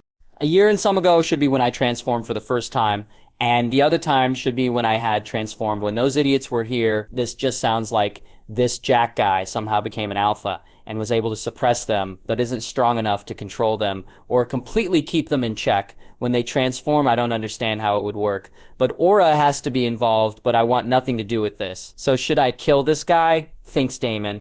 That because it only works when you are close to Jack. It's like he is able to suppress our transformation, but if you willingly transform, you will have no control of yourself. But a year and some ago, we all heard a howl and felt an aura, and it forced us to transform, but this time was different. We could control ourselves at least for that night, but when we tried later, it backed to the same uncontrollable transformation. But some time ago, the aura appeared again. Jack has said, if we find the source of the aura, we could use it to gain full control of ourselves, said Alex. So what exactly do you know about the source of this aura you talk about? Asked Damon, trying to figure out how much he knows. I don't know anything really, but Jack says it must be another werewolf that has learned to control his transformation. Since his aura can help us gain control of ourselves, we will divide up his aura, amount us to gain the same ability. Oh, and when you find this werewolf, what do you all plan to do? That would be right, but when it comes to supernatural species, once you are of the same race, your aura will be compatible to some degree. It comes down to if you can endure the painful process that is to assimilate it. That impossible aura is not something you can divide up and gain from another like that, says Damon. Hearing this, Damon's mind started working. This could be true. No, it most likely is if there was one vampire at the beginning that bites someone to create the second, and so on.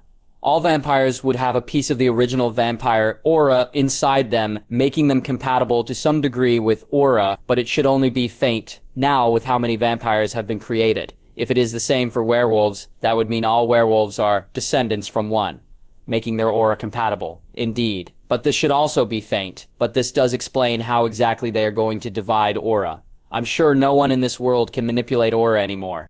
How is the aura going to be divided? Do you have someone who can manipulate aura? Asks Damon. Of course not. The way chosen may be barbaric, but it must be done. When found, the person will be eaten alive, piece by every person in the pack, says Alex as a red line appears on his neck. Thud. Alex's head falls to the ground as Damon's nails finally withdraw back to their normal length. Standing there, Damon clenches his fist, anger clear on his face. They want to eat me alive. Divided up my aura. Who gave them permission? I hope they are ready for the consequences. There will be no mercy, says Damon, as his aura begins leaking in his rage. They want to eat me alive, divided up my aura. Who gave them permission? I hope they are ready for the consequences. There will be no mercy, says Damon, as his aura begins leaking in his rage. You know that was really stupid, right? Says Rosalie as she walks into view, and as soon as Damon spots her, his anger dissipates. You shouldn't have done that. He could have told us a lot more and saved you a lot of trouble. Now we are going to have to wait for them to appear, says Rosalie as she stands watching Damon. I know my rage got the best of me. It won't happen again. Looking at the now dead Alex, the stupidity of his earlier actions hits him as he conceals his aura, even though it hadn't leaked enough to spread out of the room. It is, but I can let it control me, leading to stupid actions such as this. You say that, but are you sure? From what you told me, having a temper is normal with being a werewolf. You're right. Can't it wait till morning? Asked Damon. You need to get rid of the body. Rosalie points out. Fine. Throwing the bag over his shoulder, Damon proceeded back upstairs to meet Rosalie and Max watching a movie. Damon went upstairs and got a large garbage bag, then took Alex's body and stuffed it in the bag. Hey, Snitch Wolf, you're coming with me? I need someone to dig a hole for me to put this body in, says Damon. I just don't feel like it, answers Damon. Why should I? You're the one that did something stupid, so why can't you deal with it yourself? Asked Max.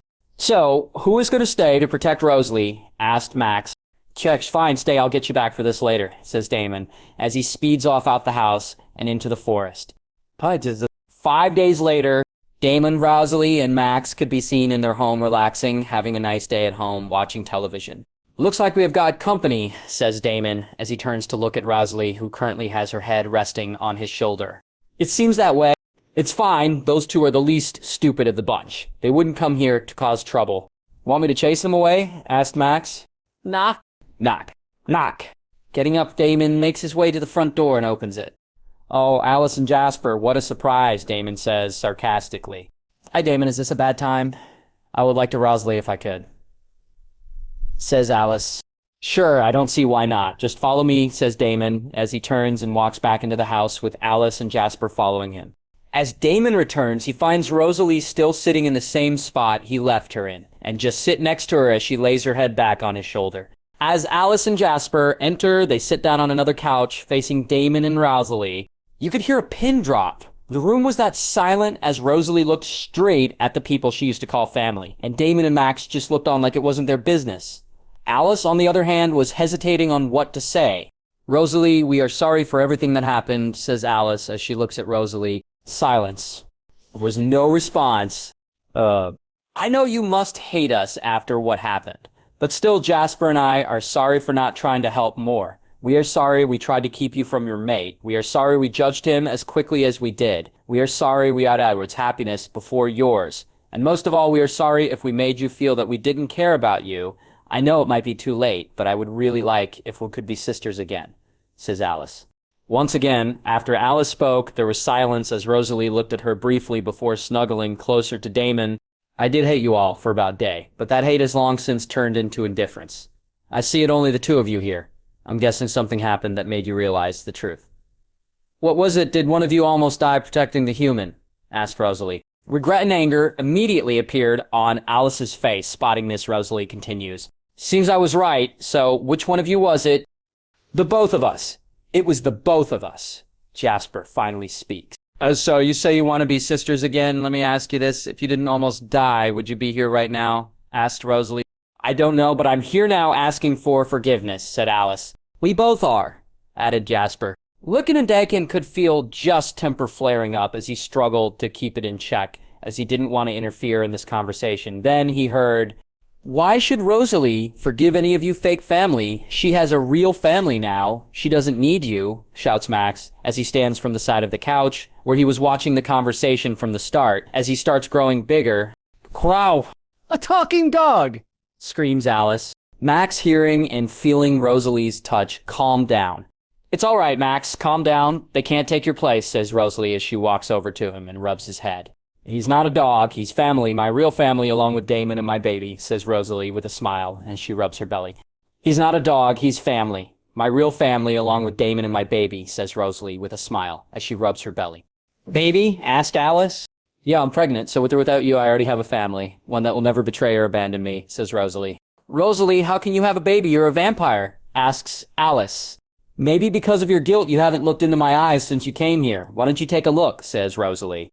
Rosalie, your eyes, they're blue, says Alice in complete astonishment as she walks closer to Rosalie. Alice's curiosity forces her to look at Rosalie, and what she sees completely shocks her and Jasper, who had also looked at Rosalie. The same color they were before you became a vampire. How is that possible? Asks Jasper.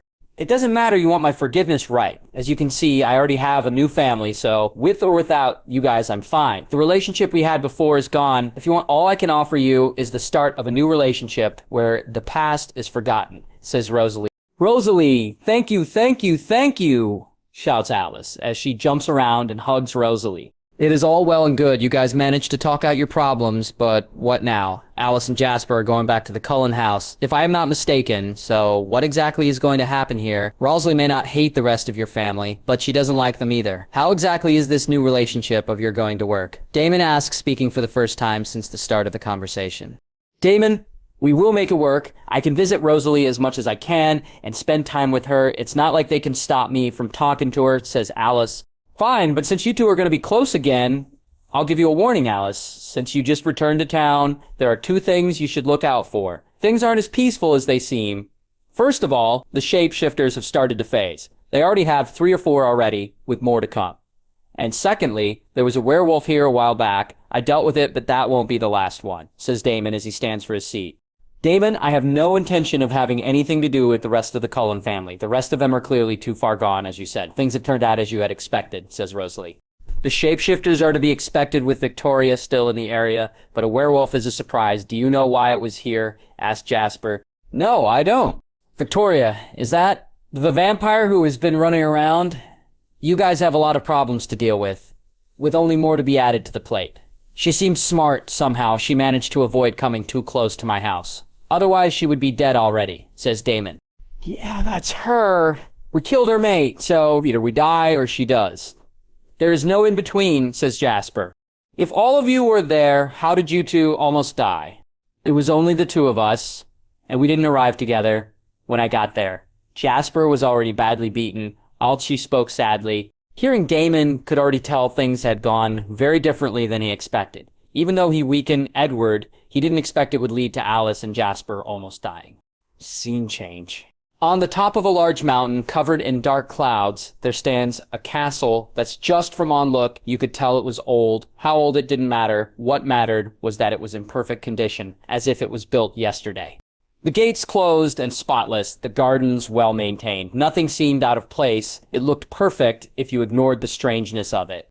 But this lovely castle was currently home to the former strongest creature on the planet, the original vampire.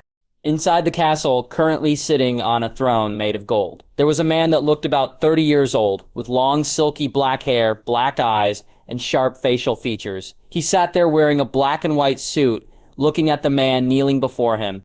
So, Jason, you say another leader has appeared in the werewolves, or what left of them? The man asked. His voice was calm, slow, and most of all, hypnotic. Yes, master, the leader has appeared, but he is apparently weaker than the last one, Jason responded. Oh, so if he's that weak, why hasn't he been dealt with? Master, I can't do... Jason spoke, but was cut off. What are you saying? That even after you return from me directly, you can deal with a bunch of dogs? Are you trying to insult me? He asked as he rose from his throne and slowly approached Jason. No, master, that's not what I'm saying. It's just, a lot of them, and if I go after their leader, they will go berserk. But I wasn't thinking straight, of course, since I was turned by you directly. I can handle it easily. Jason hurriedly explained. As it should be, remember, Jason, you were turned by the only perfect being in existence. And even though you are not perfect, you and all the others, I've turned myself our closest to it, so you should be afraid of imperfect creatures. He spoke as he pulled Jason to his feet and rested his hand on his shoulder. Boom! Jason was sent flying crashing into the wall on the other side of the room, and as the smoke cleared, he could be seen embedded in the wall, blood flowing out his mouth and ears. And Jason, don't ever show such emotions when talking about those creatures again, or I'll rip you apart while you still breathe, he said, coldly, as he returned to his throne.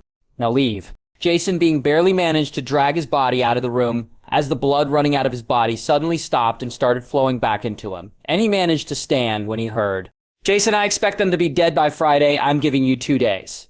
As Jason walked down the halls of the palace, he could help but wonder if it would have been better to have died, even though his wounds had already healed. What was the point? He would be dead soon anyway. How could he deal with a group of werewolves by himself with no backup? At least if he had died back then, it would be less painful than it promised to be now. Flashback, Jason Pav. Jason is 27.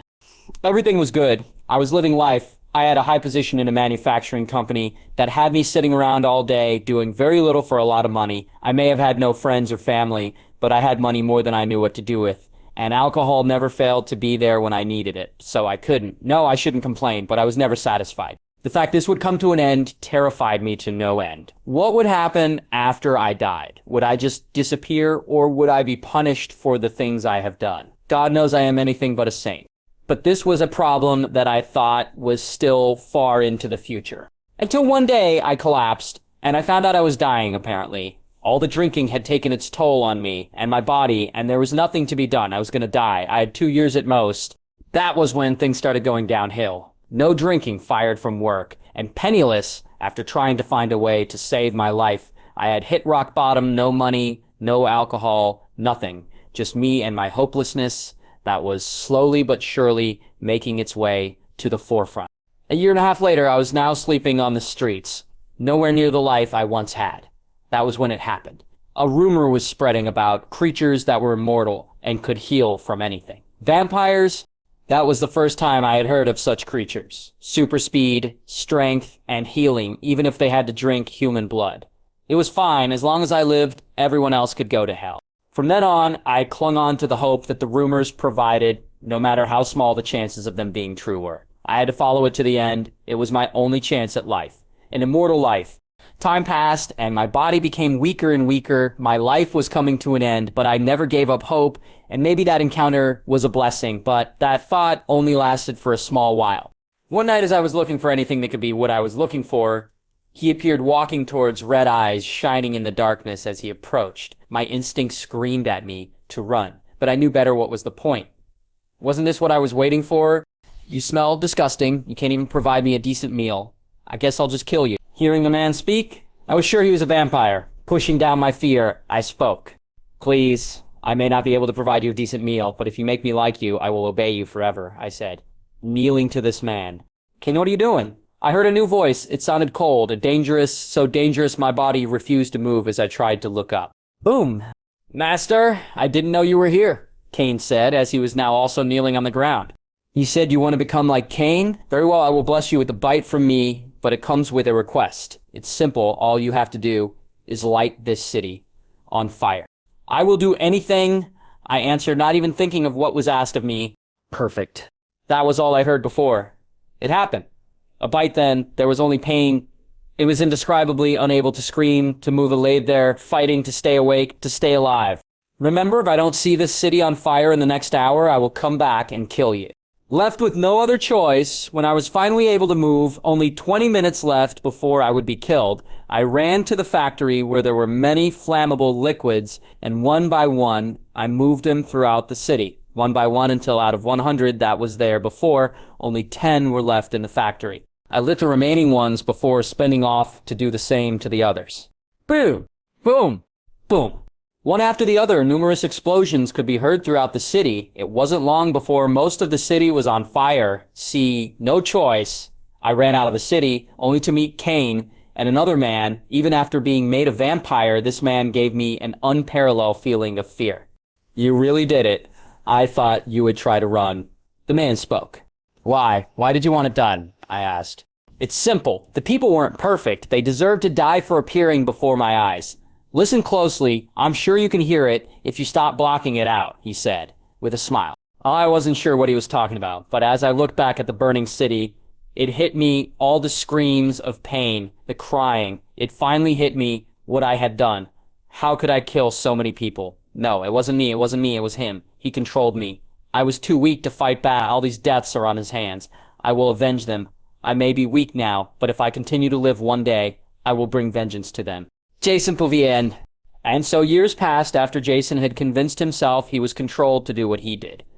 He pretended to live and kill in the name of the people he had killed, blaming others every time he killed or feed on a human, but if anything, he had become a master of deceiving other and even himself, showing others a false persona and even fooling himself to believe to was being controlled, and he wasn't a monster. Things were not as they may seem for the original vampire, although he created an uncountable army over the years. There are many that would betray him at the raise of another original vampire. As this was currently impossible, they followed his every command. Jason was one of them that would betray him at any time, but would he be accepted with all the horrible acts he has committed? Jason left the castle and headed off trying to think of a way to complete his mission without dying. But as Jason and others made their plans to betray their master, the original vampire had long since known of their intentions. But as he had no competition and could kill them all easily, he left them to dream their little dreams. With Alice and Jasper, they had left Damon's and Rosalie's home and headed back to the Cullen's house. It wasn't long after they arrived that the other Cullens arrived back at the house after dropping off Bella at her father's. How was your visit with Rosalie? Edward suddenly asked while looking at Alice, gaining the attention of everyone present. It was good. We have decided to start over. She seems happy with Damon, Alice, and... So she's forgiven us, Esme says. Sorry to burst your bubble, but she has not. Apparently she doesn't hate you guys. She feels nothing for you. I apologize to her. We both did, so I can't say she feels the way she feels about us, about the rest of you, Alice says. Hearing this, Esme noticeably becomes conflicted. Is that all, Alice? Asks Edward as he stares at Alice. Alice knows he already read her mind and knew about Rosalie being pregnant, says, That is all I can think of. That has anything to do with this family. If Rosalie wanted you all to know something, she would come say it herself. Don't you think? She asks. Edward, showing she had no intention of saying anything. Even though Rosalie told me she is pregnant, and she knows Edward can read my mind if the rest find it, it won't be from me or Jasper. Alice thinks stubbornly, You won't say? Fine, I'll do it. What are two talking about? Carlisle asks. Rosalie is pregnant, Edward says. Why do you... Silence. No one spoke as they all looked at Edward. Edward, what are you talking about? Well, it seems that while visiting Rosalie, she told Alice she was pregnant, even though she is a vampire, but that's not all. It seems we don't even have the right to know about the werewolf Damon killed, do we? Asked Edward. Alice, is what he said true? Asked Esme. Damon killed a werewolf that was wandering the forest when we weren't here. If you want to know if Rosalie is pregnant, you will have to ask her yourself, was all Alice said. How can Rosalie be pregnant? It has to have something to do with Damon. Can werewolves and vampires make children? It seems I'll have to visit Rosalie to check on how she's doing. And the baby, mumbles Carlisle. But everyone could hear him. What about the werewolf? Since Damon already took care of it, we should just keep up our guard. We can't report this to the Volturi, as they would come here. They would surely find out about the pact we have, the shifters, and about Bella, says Carlisle. It seems you have forgotten about our current problem, Victoria, Jasper points out. Jasper is correct. Victoria is a problem, and even with all of us, we won't be able to solve it quickly, Esme says. So it seems we have a lot of problems yet. We have two very weak links, Emmett points out. This isn't my fault Damon did this to me. We need to find a way to fix me or get him too. How do you propose we do that, with how badly you have made the relationship between us? I doubt that he will be very willing to heal you if he could, Alice says. With Damon and Rosalie were currently having a relaxing day after Alice and Jasper left. As Damon cooked and Rosalie just sat and watched, Max had long since left as he went out for his regular run through the forest. Things should have happened as you guessed, said Rosalie. Yeah, now all that's left is to get rid of the werewolves that are looking for me. Are you sure you want to kill them? Asked Rosalie. Why shouldn't I? They certainly have no qualms about killing and eating me. I was just thinking, couldn't you subdue them and make them into an army to protect our family? To be honest, I haven't thought about that. It shouldn't be too much trouble, but are you sure about this? There's always the possibility of betrayal, says Damon. Doesn't your bite make them loyal? It does, but you're forgetting they are werewolves already. Would my bite even work? Asked Damon. Then I guess we need a test subject, says Rosalie. What are the chances that there are more werewolves in Forks looking for me? Asked Damon. It should be high, and even if none are here, some should be close by. Are you planning to lure them? Yeah, but not here, somewhere away from here then. I just capture one, and we have our test subject. As long as you don't do it here and you take Max with you, I'm fine with it, says Rosalie. So now that finished, mind telling me why you told Alice you were pregnant, says Damon. We don't know what's going to happen when the baby is being born, so we can't go to a hospital. The only other option is to have Carlisle deliver the baby, no matter how much none of us like it. It's the best solution to make sure the baby is healthy, says Rosalie. So that's why, well, with any luck, he will pass by tomorrow, trying to get closer to you while trying to figure out how you managed to become pregnant. We can't trust them, says Damon. Of course not. If anything, we will just owe them a favor, says Rosalie. Killing them after is always an option. After all, who is to say Edward won't say something to someone, says Damon. Bella, your birth is definitely something to celebrate, says Edward. Yeah, but my aging's not. Your aging? Asks Edward as he chuckles. I think 18 is a little young to start worrying about that, says Edward. It's 1 year older than you. No, it isn't. I'm 10-1-0, says Edward. Well, maybe I shouldn't be dating such an old man. It's gross. I should be thoroughly repulsed. Notsley! We have to go to class, says Edward. Okay, says Bella as they turn to walk to class, when suddenly Edward stops and grunts in displeasure. Wait for a second. Someone wants you. Bella! A shout enters Bella's ears as she turns and spots Jacob. Bella shouts back, greeting the boy. I'll leave you two to talk, says Edward as he walks away. Hello, biceps. You know, anabolic steroids are really bad for you, says Bella, obviously joking, as Jacob laughs. Well, I'm just filling out, Bella. You know, it wouldn't seem so drastic if we hung out more, says Jacob's smile, present on his face. You should switch schools. You can come to hang out with the pale faces, says Bella. I'm alright. I prefer the res school's exclusivity. They let any old riffraff into this place, says Jacob. I see. Then why are you slumming it? I was just buying a part for the rabbit. You should really come to take a ride when it's done, Jacob says. Is it fast? It's decent, Jacob admits as he and Bella laugh. I'm kidding. Okay, good. Hey, happy birthday. Your dad told my dad, so... Yeah, of course he did, says Bella. I saw this the other day and thought of you. Catches bad dreams, says Jacob. That's kind of perfect, thank you. No problem, good seeing you, says Jacob. Yeah, I'll see you later. Bye, says Bella, as Jacob walks away. So, how come Jacob Black gets to give you a gift and I don't, asks Edward as he appears behind Bella out of nowhere. Because I have nothing to give back to you, answers Bella. Bella, you give me everything just by breathing, says Edward. With Damon and Rosalie... Well, this is quicker than I thought it would be, says Damon as he gets up from his seat with Rosalie and heads towards the front door as Max follows behind him. Opening the door, Damon walks outside to see a white Jeep driving up his driveway. And as he had smelt earlier, it was Carlisle and Esme. Normally, he would have probably overturned their car for the sadness they caused Rosalie. But seeing that now he needed Carlisle help, it would seem like he would have to cut back on his normal course of action. Damon watched as the Jeep approached and stopped in front of his door, and the passengers came out and stood before him. It's nice to see you, Damon, says Carlisle. Like I would believe that the only reason you're here is that your idiot son once again spoke of things that had nothing to do with him. I apologize for his behavior, but didn't you expect that to happen when Rosalie told Alice? It would seem that you need a doctor to deliver the baby, says Carlisle. That's exactly my point. How many times have you apologized to me since we met for the same thing? The fact I could know that the suffering he is going through hasn't changed him, doesn't mean anything good for your family, says Damon as he sees no change in the smile on Carlisle's face. I wonder if him finding first had anything to do with how he treats him. I know vampires' feelings is near impossible to change. The fact Rosalie even could move on from them had a lot to do with her changing into a perfect vampire. Otherwise, with the incomplete vampire unchanging feeling, it would have been a hassle to get her to this point. Thinks Damon? Rosalie is a part of our family, and since you are her mate, you are welcome to the family any time, says Carlisle. I could have sworn I left your family, Rosalie says as she walks into view, as the sun shone on her skin. But upon seeing Rosalie, Esme and Carlisle were too stunned to speak. Her eyes are blue and her skin isn't shining. Think Esme and Carlisle.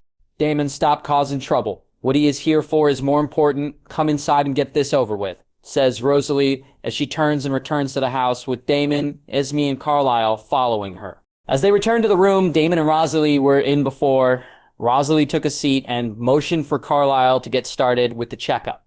Rosalie, your eyes are blue, the same color they were when you were human, says Esme. I know, says Rosalie. And your skin, still pointing out the obvious, says Rosalie. Clearly not expecting the attitude. Esme was clearly hurt, but Rosalie seemed not to care. I just want to know what happened. Nothing, I just woke up like this one day, says Rosalie. Okay, everything seems to be fine. You would need to switch to drinking human blood soon. I'll get some blood bags from the hospital for you, says Carlisle. That won't be needed. I'm already drinking human blood. Hearing this, Carlisle looked stunned before. His expression changed to confusion. How do you get human blood? Asked Carlisle. I get it for her, you know, the scum of society that no one would miss, Damon states in a matter-of-fact tone. Both Carlisle and Esme look horrified at the statement, as they looked at Rosalie. Why? Why, when you could use blood bags, or animal blood, it matters not if at criminals you still kill people, it wrong. Look, this is none of your business. Just tell me what I need to do for you to deliver the baby, so you can get out before you say something, and I do something that doesn't need to happen, says Damon. It's simple. Heal Edward. Damon wasn't the least bit surprised by this statement. Fine, bring him here in the next 2 days, Damon said as he took a seat next to Rosalie. After some more tests and Esme trying to talk to Rosalie, the couple took their leave, leaving Rosalie and Damon alone. You sure you want to heal Edward? It's fine, full power, or not. He's not worth mentioning, and besides, with how dumb he is, how long would it be before he does something stupid again and leave me with no choice but to kill him? Damon asks, with curiosity, it won't be long at all. It's like he doesn't learn. Changing topic, Rosalie, have you felt any more changes lately? Taking a minute to think back, Rosalie finally answers, now that you asked, no, there have been no more changes.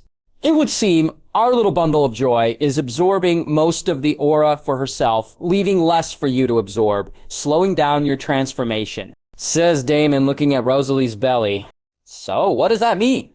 Nothing really. It just most likely, as long as the baby absorbs enough aura, she should be born a perfect vampire at the very least. That's good. The next morning, currently Max and Damon were standing at the gates of the house as they were preparing to head off to capture some bait to test out the effect of Damon's bite on a werewolf. Let's make this quick, we can't leave Rosalie by herself for too long, says Damon. Yeah, just try to keep up, Max says as he speeds off, heading. Damon also runs off, catching up to Max easily as they pass through the Cullen territory and soon enter the shapeshifters, but at the speed they were both moving at, it was impossible for either party to spot or even catch up if they had even noticed the duo pass through. It wasn't long after that Damon and Max stopped. They had traveled a far distance away from the area of his house while still staying in Forks. Currently, they stood in a forest, and as it was still early, Damon decided they would wait until night to do what they came for. I don't understand. Why are we waiting? Asked Max. Because from what I heard, the last time they sensed my aura, they transformed. What do you think would happen if a werewolf transformed in broad daylight for others to see? Fine, that makes sense. The chances are lower at night. In the meantime, I'll leak some aura, not enough for them to sense and have a reaction, but enough for their instincts to guide them here. If we are lucky, one should approach before night. I hope so, Max says as he finds a spot and sleeps. Seeing this, Damon can't help but comment. Lazy mutt. Max, on the other hand, just ignored him. He knew if he started arguing with Damon, he wouldn't get any sleep, and Damon could outspeak him, so he would end up losing in a verbal sparring match. But if he ignored him and slept, it would hurt him more while he did nothing. After all, Damon was the laziest person he had ever met. Seeing Max ignoring him, Damon knew he didn't fall for his trap, and turned his attention to leak his aura. He had to keep a constant stream to stop too much from gushing out. With Jason, there's only one day left before I have to report back to Master. I might as well kill myself now. Jason was currently just a good distance away from the werewolf camp, studying their movements, looking for anything he could use to his advantage to complete this mission and survive. In the camp, there were approximately 30 werewolves of different sex, but this didn't matter. Jason knew the most he could kill would be 3 or 4 before he would be found, or it could even be before that if he made a mistake in where he stood. As long as he stood downwind, his scent wouldn't reach them, but one mistake would change that and end his life. But the worst had yet to come.